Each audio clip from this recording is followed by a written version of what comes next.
All right, that video is a video of Ndofe Mano, Ndafonja, running away from their abode, running away from their homes, because of these terrorists called herdsmen. Now, all misunderstood,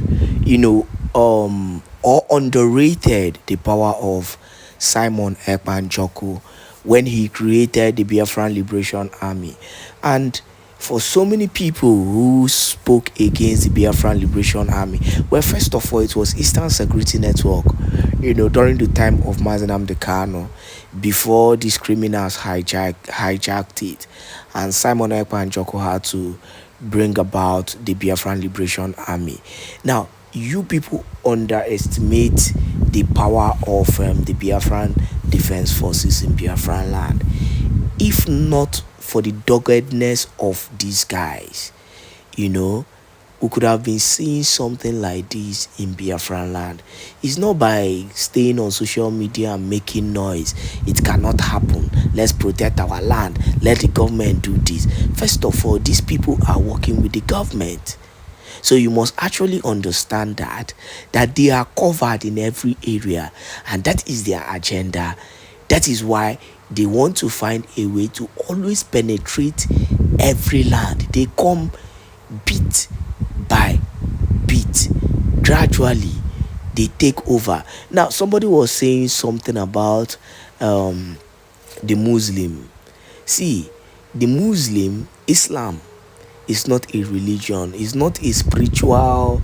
It's not about spiritualism. Islam is a territorial religion. That is why a typical Islam wants to take over. When they come, they want to infest the whole area and take over that particular place. This is what they are known for. That is why we say they are territorial, unlike Christianity that is based on spirituality and traditional. These people are not people you live with and relax. No. Because they want to take everything. They want to infest and infect everywhere with their practices. So back to my issue. The issue of the issue of these herdsmen. We saw what they were doing at Eham Amofu.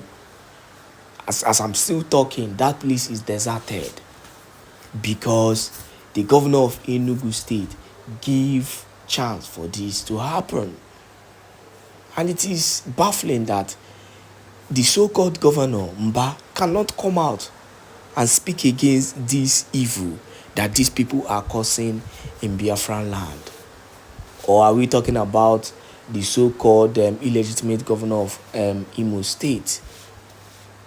Go to Imo. Imo is another place that these people might penetrate, because they are coming more and more in Imo because they are safe there because of the governor. And if they are given the chance, they will take over that territory and they will strike at a given time, destroying and buying a lot of innocent people, raping and maiming. That is why we have to continue to support the Biafran Defense Forces. You have to continue to support them. Forget about all this shenanigans that is happening. The reality is that those guys are working and they are making sure that they are protecting lives and properties in Biafran land. Let us go into today's issue. Good morning, good afternoon, good evening, wonderful people, and welcome to Let's Talk TV. Enjoy this video and make sure you share this video to as many groups and platforms as possible. And also, make sure that you continue to support us, with super chats. God bless you. Enjoy this wonderful video. This is a critical video, that is exposing the failed state of the Zoological Republic of Animal Kingdom, Nigeria. Please be seated.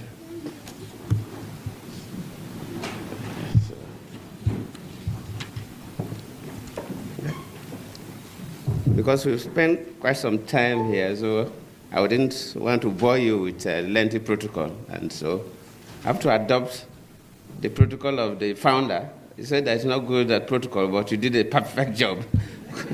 Because you recognize everybody.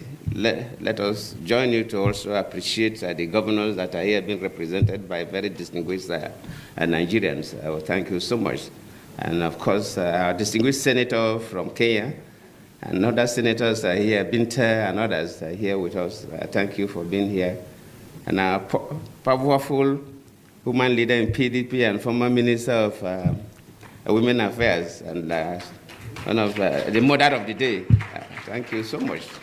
And Pauline Tallinn, yes, I saw, two powerful women there. We are former ministers, and Pauline was a former minister of science, very protocol, because we really want to listen to the conversation by those who will really lead the show today. So I thank ASK Satumaru Foundation, the organizers of this colloquium, for inviting me and inviting all of us to come and have a conversation on this very, very topical issue. I'm quite impressed with the topic that focuses on promoting social change and empowerment through diversity, equity, and inclusion, the traditional DEI issue.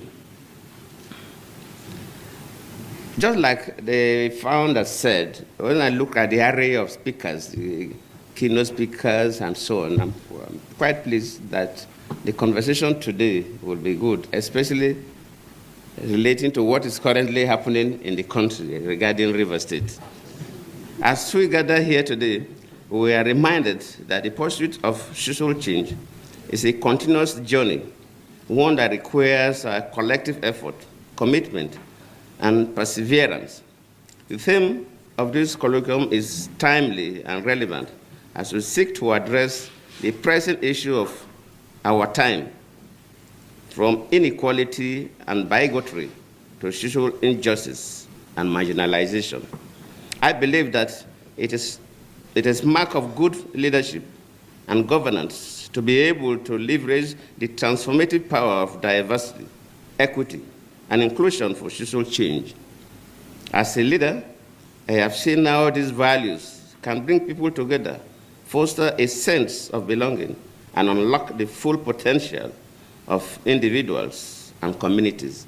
And that is why till today, I think I appointed more women into office than any other president. Because the issue of inclusivity is critical. However, I have also seen how the absence of these values can lead to division, inequality, and social unrest.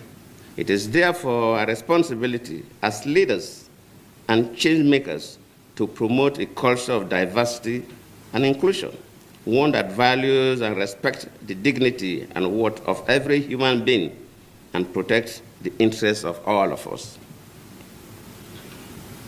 We must not forget that societies that embrace diversity, equity, and inclusion are more innovative, resilient, and harmonious.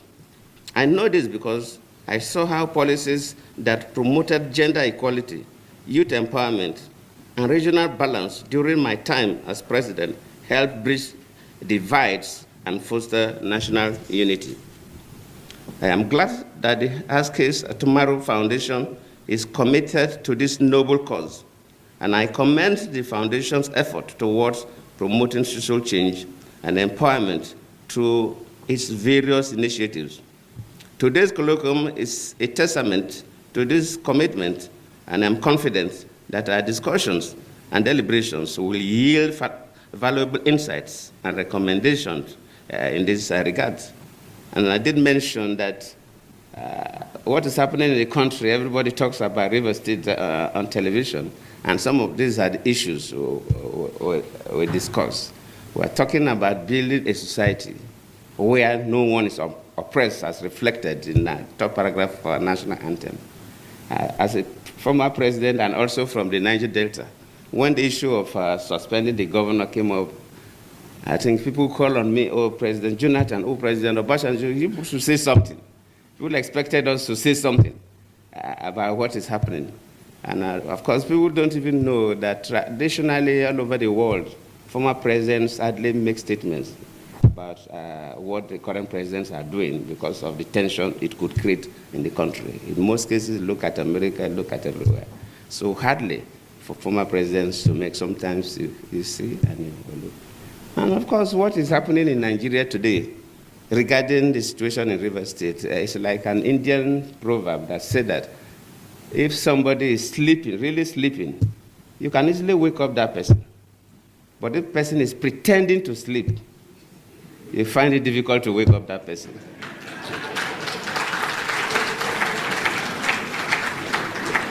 The key actors in Nigeria, from executive to the legislature, luckily Senator Binta and others are here, and the judiciary, they know the correct thing to do. But they are refusing to do it. They are pretending to sleep. And waking such a person is extremely difficult because the person knows the right thing. The clear abuse of offices, clear abuse of power, clear abuse of privileges, cutting across from the three arms of government, from the executive to the parliament to the judiciary. And I always plead with our people that whatever we do affects everybody. And sometimes we do things and we think that it doesn't affect us. I've been a president before, and even after leaving office as a former president, people get to me. Why is that our passport is not valued that much? Why is that Nigerians are not given the kind of treatment we're supposed to receive at the international airports? Sometimes we think it's because of Yahoo boys or 419ers. No, not only them. Yes, they are part of the problem. But whatever happens in a country, decisions that are taken by the executive arm of government, decisions that are taken by the parliament, judicial decisions affect everybody. For example, no businessman can bring his money to invest in a country where the judiciary is compromised, where a government functionary can dictate to judges what judgment they will give. No man brings his money to invest in that economy because we are taking a big risk. So whatever we do affects everybody. And if we must build a nation for our children and our grandchildren, no matter how painful it is, we must strive to do what is right. It may cost us, but we must endeavor and pay the price to insist on doing what is right. Whether you're holding an executive office as a president, a minister, or a governor, or a special advisor, or executive, whether you're holding an office in the parliament, senate, or rep, whether you're a judicial officer at the high courts or appellate courts, we must strive to do what is right. If we want to build a nation that our children will be proud of. As we engage in these discussions, let us remember that promoting social change is not a one-time event, but a continuous process. It requires a sustained commitment, collective action, and unwavering dedication to the values that promote good governance. Let us also recognize that social change is a shared responsibility, one that requires the active participation and engagement of all stakeholders, including civil society, the private sector, and governments. In conclusion, I want to again express my gratitude to the Haskell Satumari Foundation for convening this colloquium, and appreciate all of you, especially a sister who came all the way from Kenya, as she has been introduced. If you are ticking the boxes for people that are supposed to be here, she fill all the gaps. Thank you for coming. And thank you from what you told me yesterday, said that Nigeria is the first West African country you have visited. So you are welcome. And I hope you will enjoy Abuja, and we'll listen to you and we'll listen to all others. So I thank you very much. Very, very carefully. I beg of you, listen very carefully. Now, listen to this. Nigeria won the task that must be done. What did he say? Today I urge all Nigerians. Now, listen again. To keep Nigeria one, the task that must be done. What did Obama say? I want people to listen again to what Obama had to say. To keep Nigeria one, the task that must be done. To keep Nigeria one is a task that must be done. I want those of you with internet-enabled devices to go and click or type in this very phrase, to keep Nigeria one is a task that must be done. It was the same thing that the dead Buhari echoed during his campaign. And I'm asking, you'll be asking yourself, what is the business of the US president with trying to keep Nigeria one? Is that their business? In what way does it concern them? In other words, what this man is trying to say, that the president of the United States of America, before Trump came in, their ex-president Obama, knew very well about our agitation for Biafra. He knew what we were doing even in 2015 when he was making this ad or this campaign for Buhari. Ask yourself this question. Why would a former United States president, then he was the US president, why would he come out and say that to keep Nigeria one, borrowing the phrase of a mass murderer? Somebody who is in the Guinness Book of Records as one of the worst people to ever exist. Gowon is there. He's number 3 on the list. Number 1 is Hitler. I think number 2 is Pol Pot or Stalin. And number 3 is Gowon. Gowon is in the Guinness Book of Records. Forget that is why I have this special venom for any deceiving Bible carrying idiot that uses the name and the word of God to deceive the gullible. That idiot Gowon is claiming that he is a born-again Christian. He's leading prayer, but in the Guinness Book of Records, he is there acknowledged as one of the worst people to ever live on the face of the earth. And Obama being the worst president America ever had.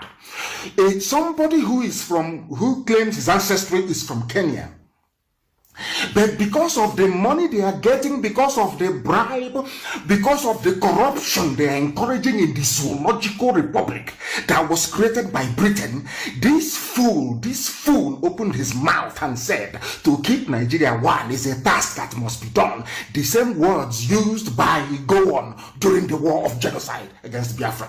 I want our people to reason, because I know that many black people do not reason. Most of our people do not reason. They don't sit down to analyze and to delve into issues properly. Ask yourself, what is an American president? Why should an American president be concerned about Biafra agitation? That is to tell you that Biafra is a divine project, and Lucifer and all his followers do not want Biafra to come.